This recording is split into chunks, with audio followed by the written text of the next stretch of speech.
Hi everybody, it's me Tessa from Tessa Carmine's Crafts here on FlossTube.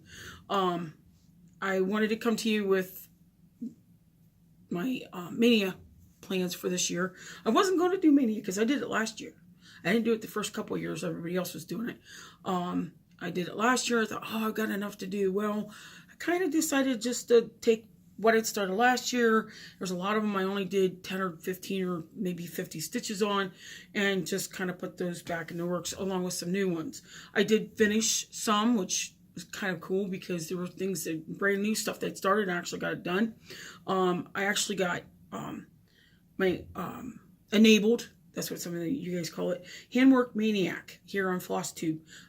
She was showing her what's going to be her Maynia starts. She's also got whips. She did a lot more finished a lot more of her stuff that I did last year. I finished 5, but deleted 1, so I have 6 new starts this year. For me, like I said, I wanted to kind of pick up where I left off at on projects that have been sitting there and I haven't had a chance to work on them. But to start out this year, I was going to show everybody what I'm working on. This is one from last year. It's going to be a whip. It's Kindred Spirits by Dimensions. I'm probably right through here where this symbols and stuff are at, where there's like stars and stuff are. And then you can actually see the wolf's face the last time I was working on it and stuff. I'm actually pretty excited to get started on this again. I've had a lot of other projects to get done for customers and stuff. I alter clothing and stuff for a living. The next one, everybody's seen this, and I'm not going to show my project or anything, but my next whip is Save the Stitches. I've been working on this for a while, but I mean, I haven't touched it in a while, but I've had it in my, I guess, kind of like rotation for a while.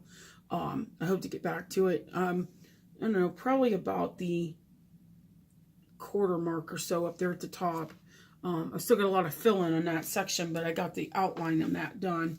And like I said, I'm really excited to get back to some of these. I haven't touched them in a while. This is one I really thought was pretty. I did a trade, a couple project bags for this and some other stuff. It's been, I don't know, a few months ago. It was probably back in October, I think. It's called Winter Quakers by Rosewood Manor. And I just love all the medallions and stuff. I think it's really pretty. I only got a little bit on that done. I really didn't get much on it done before I put it away. Because like I said, I've had a lot of other projects to work on lately. That's also a whip from last year. Well, technically, kind of not. It's one of the ones I added when I finished something. So it was put in that slot. So it's a whip because it is. I've been working on it.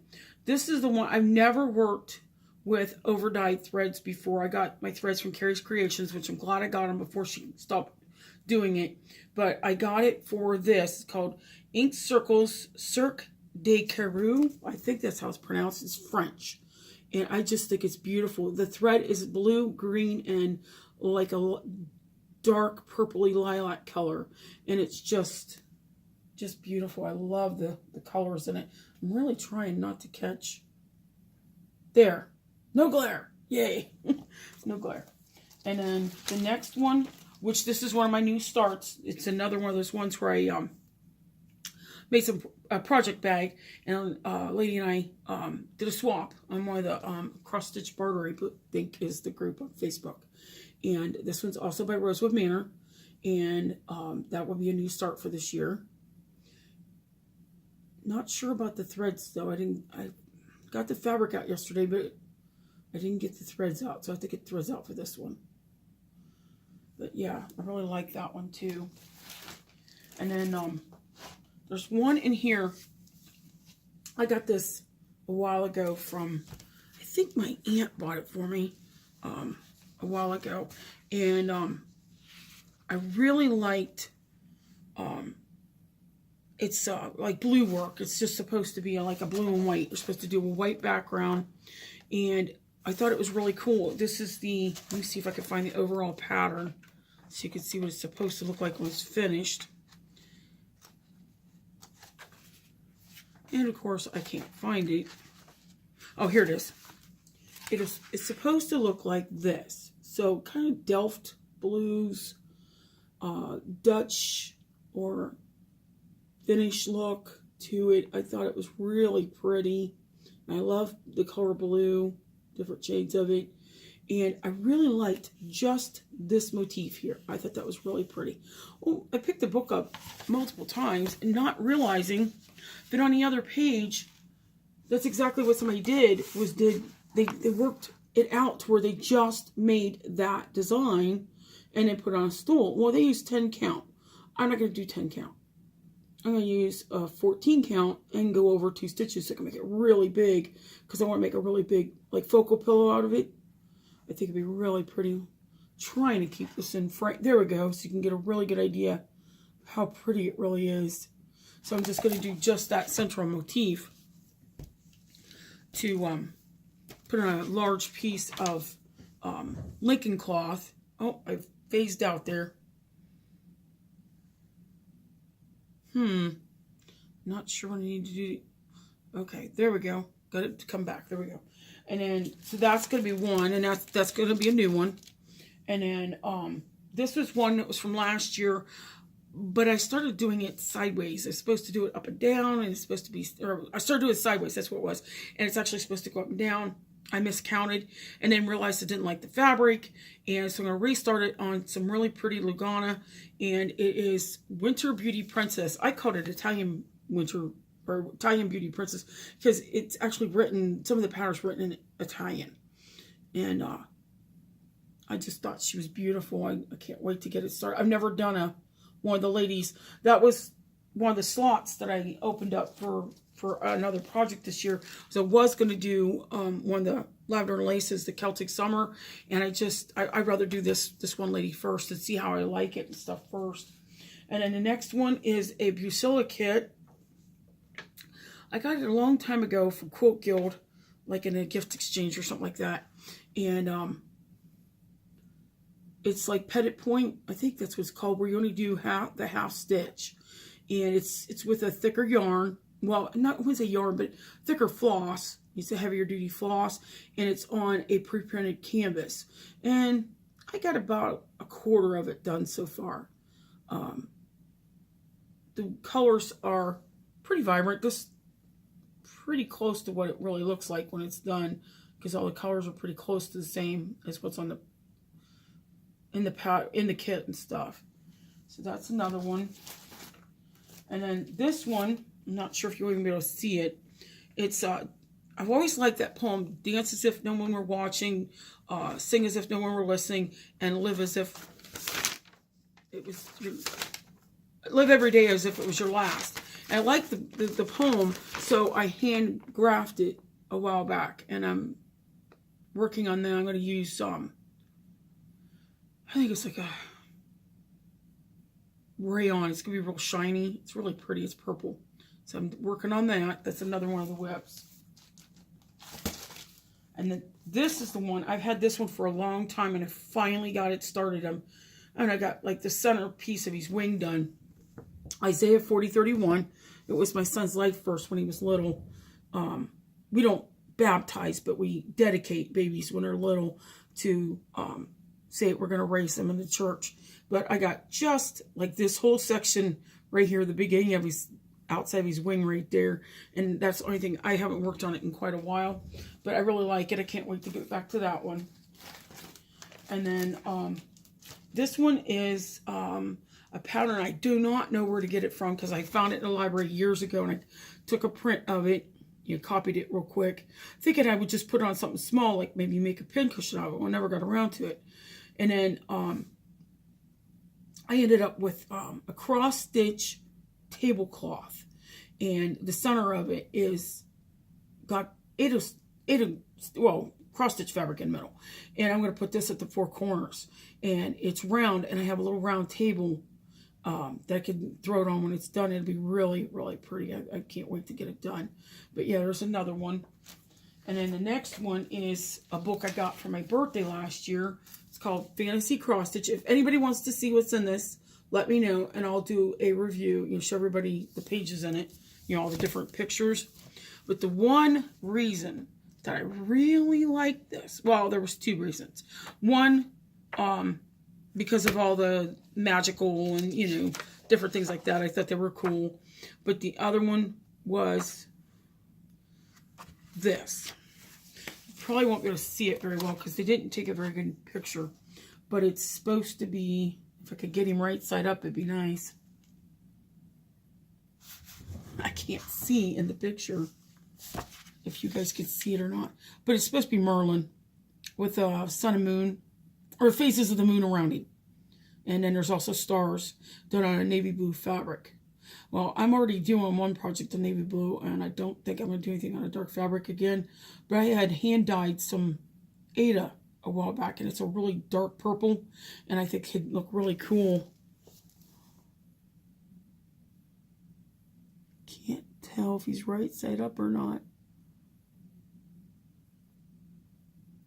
Oh, his face is washing out. Yeah. At least I know what the problem was. His face is kind of washed out in that picture. But, so, he's next. I'm going to, like I said, put him on that purple Ada cloth.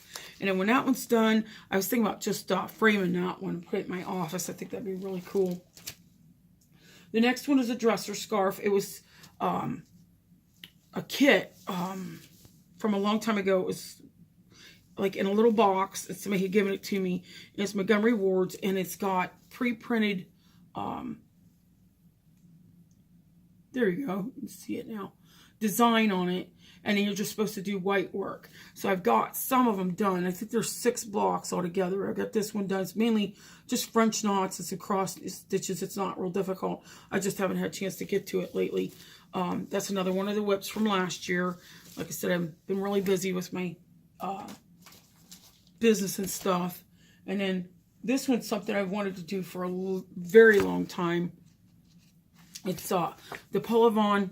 I got a full book of this, and then I've also got a couple of her pamphlets and stuff. But the one I really like is, you know, it actually turned right to the page. Oh, shoot. Sorry, guys. Screwed that one up. Should have known better. Anyways. I didn't mean to do that, but anyhow, here's the picture you're supposed to be allowed to show you. Is always a lady, and my grandmother, my dad's mom, she showed me when I was almost 7, just before my 7th birthday, how to sew on a treadle sewing machine. It's the first time I ever sewed on a sewing machine. And so this really touched my heart. I always wanted that sewing machine, but it turned out that it was her mother-in-law's. So one of her granddaughters got it, or not granddaughters, one of her nieces on her husband's side got it because it was her mother-in-law's. So it would have been my great-grandma's at that point. But, yeah, see? That was the next one. And then, I should have got the book out because this picture does not... Yeah, I can't do that. Oh, well. Anyways, it's a really old book. I got it for like $1.50. I don't know if there are pictures in here or not, but... Oh, I've got a little tiny picture of it. What do you know? Let me show you guys the picture. It's an old world Santa Claus. It's called Oh Starry Night. And he's got the pack with the, you know, the toys in it and carrying a Christmas tree on his other arm. And he's got the older style with the robes and the longer beard and everything. I like the traditional Santas. The new way that Santa's dressed now, I don't care for it as much. But I like this way of dressing them and stuff. That's also going to be a really pretty piece of hand-dyed fabric that I did myself. And then this one's kind of a new one, but it's kind of an old one because I already did. I took this pattern from, kind of designed it myself, but I already did a red, white, and blue towel, fingertip towel for my bathroom for the 4th of July last year. And I just took an old pattern and then I drew over top of it and made my own, grafted out, and made my own star. Well, I decided this year, instead of doing that, I would just take one of these old patterns. And these are freebies. I think I got them from offline or something like that, printed them. But just to take the hearts this time. Sorry about the noise, guys. Sorry, I wasn't thinking about that. But to put the hearts on it and say Home Sweet Home and do it in red, white, and blue so it matched the other towel. So that'll be, it's kind of like a repeat, because that way I have 2 towels in my downstairs bathroom. They look really nice. So that's that one. And then the next one, I got this one at a secondhand store in my town called Granny's Attic. And I got, actually got a couple magazines. There were some older celebrations. See if you can see that or not. There we go. Back up just a little bit. And it's got a bunch of different things in it. But this one really, I don't know, it just really spoke to me. I really liked it. It's, and cover up the rest of the pattern. Here we go. It's a poem about grandparents, your grandparents' house. And it's a picture of the house. My house almost looks exactly like that. But instead of the tree, my husband, my son and I, my youngest son, built a trellis because we have wisteria that stands in front of the house. This big wooden trellis and wisteria's on. That's the only difference. If that was like an apple tree or a pear tree, if in our front yard, that would be our house right there. It's just in an open field. It's kind of, I think it used to be a farmer's field at one time and stuff, years ago. But yeah, that kind of looks like my house. I thought that was cool. Get that one done. It's really small. I was really surprised at how tiny. It's only going to be about that big when it's done. So I thought that was really neat. So it should work up pretty quick. But yeah, that one's called Grandparents' Day. I've been calling it Grandparents' House instead on why they call it Grandparents' Day. And then this one's another one from that was a new one. This is another one from last year. It was originally a kit, but when I got it, there wasn't anything left. But I put a piece of fabric and I already have all the colors picked out. And I just really like that old chair. It reminds me, when a chair gets too rickety to sit on, you always sit in the corner, put books on it, or in this case, you put it on the porch and put flowers on it. I just thought that was really pretty. I have an old black chair like that too. It was a hand-me-down. And it's too rickety to sit on. So I think that's the other reason why I wanted to go ahead and work on that some more. And then this one is an actual full kit. The bag was ripped, but everything was in it. It's to make a cross-stitched crazy quilt pillow instead of a quilt. And I figured I could do just a small pillow. There's no way I'd do a whole crazy quilt. But this pillow was very pretty, and I like the colors. I'm not really into the shabby chic colors, but I really thought it was really pretty, like for a little girl's room. And I thought that would be nice to give as a gift when I'm done with it or whatever. That's pretty much my Maynia plans for this year.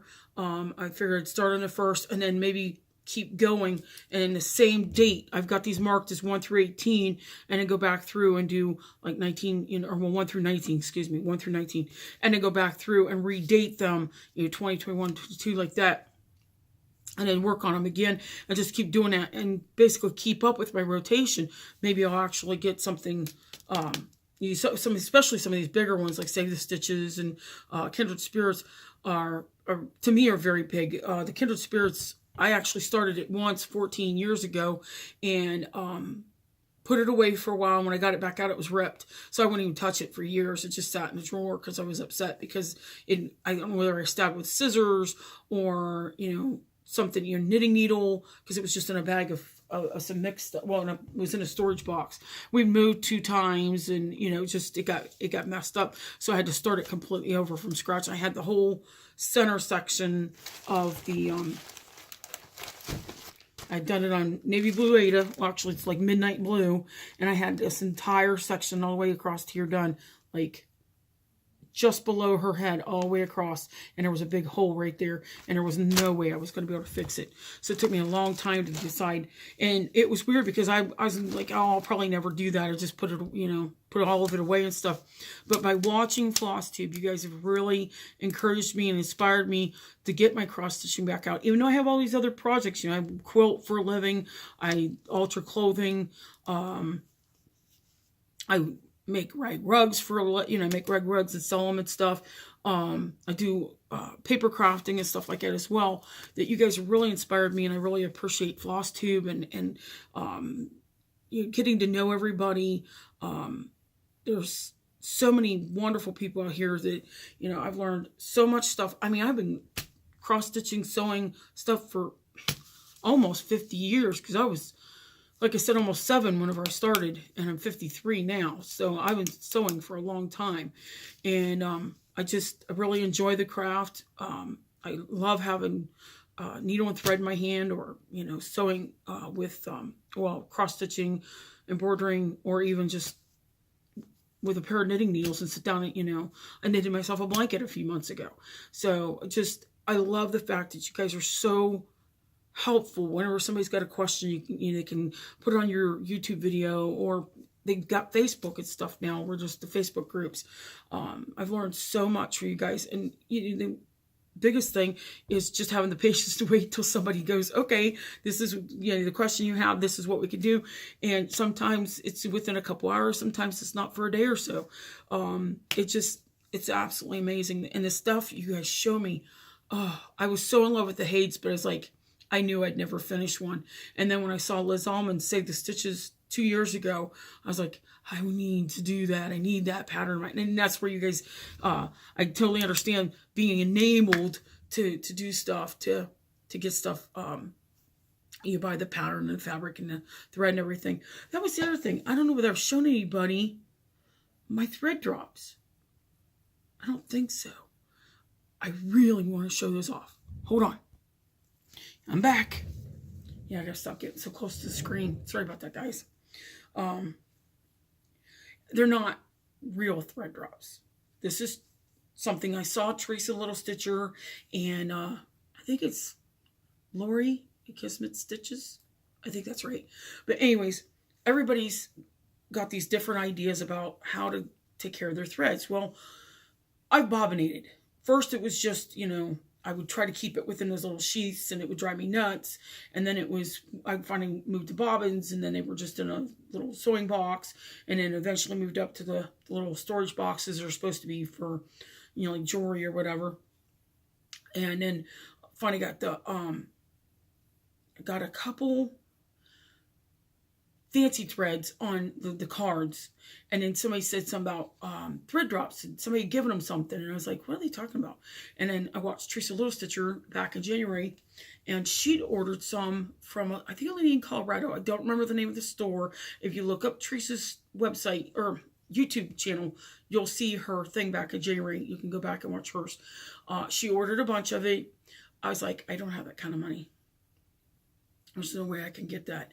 So being a paper crafter, I got the idea to make my own. I'm going to take this apart so you guys can see what they look like. All I did was take some heavy cardstock and some heavy cardstock and then adhesive back cardstock. I put 2 layers together, and then I punched a hole in it. Is actually a die that cut the shape plus the first hole. It was supposed to be a tag to start with. So the tag shape without the hole was already in there. And then I took a 5/8 inch circle punched a secondary hole in it. This side's just for color. There's no rhyme or reason to this. It was just so they wouldn't all be the same color. And then this side was blue. I made sure they were all this pretty. It's for making envelopes and your card bases and stuff out. It's just a really good premium paper. And that way I could write the number on it, whatever it was. Then you can hang all of them from a ring. And like this whole stack right here, minus the 2 that are on the table because I don't have enough thread drops made right now. I made like 160 of these things in a couple of days. I just haven't made any for a while. Put this whole ring together, and all the colors on here are for the Italian Winter Princess cross stitch. So they're all in one place. I can hang them on my cross stitch stand. I know right where it's at, and when I want a color, I just flip it. I go, okay, that's, and then I'm working with 3753, for instance. And then when I'm done, I just put the smaller strands right on the side and then use up all the little tiny pieces till they're gone. And nothing gets messed up, no more wrinkles. Because once I got all my thread in here, I've been taking it off my bobbins a little bit at a time. I hang it up. I have because of doing prom dresses and things like that, I have a steamer.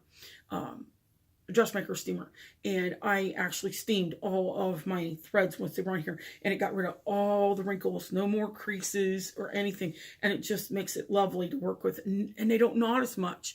I know that even with working on some of my other projects, like the the Kindred Spirits one, it would not all the time. It was driving me nuts. And here it was just the creases and the floss, because I was using Thread Heaven, and I even got beeswax, and nothing was helping. And as soon as I steamed the threads and let them hang, you know, they had to dry off because they were a little bit damp. I thought they came out really nice and stuff. They're real soft, and they don't have that crispy feeling, you know, with all this, the edges cut into it and stuff. Whether it helps or not, I mean, that was just my take on it. If you guys have any questions, please be sure to put them in the, the question section at the bottom, and I'll try to get back to you. I don't think I've had anybody else question me about anything except for the cross stitch stand, and that was in January. I had done a variation of Jessie Marie does stuff. Her table frame that she takes to cross stitch retreats and get-togethers, and I made it into a 4-frame. And now that was the last time I got a question. I've had one question so far. But anyways, you guys have a great day, and thank you for watching, and go Maynia.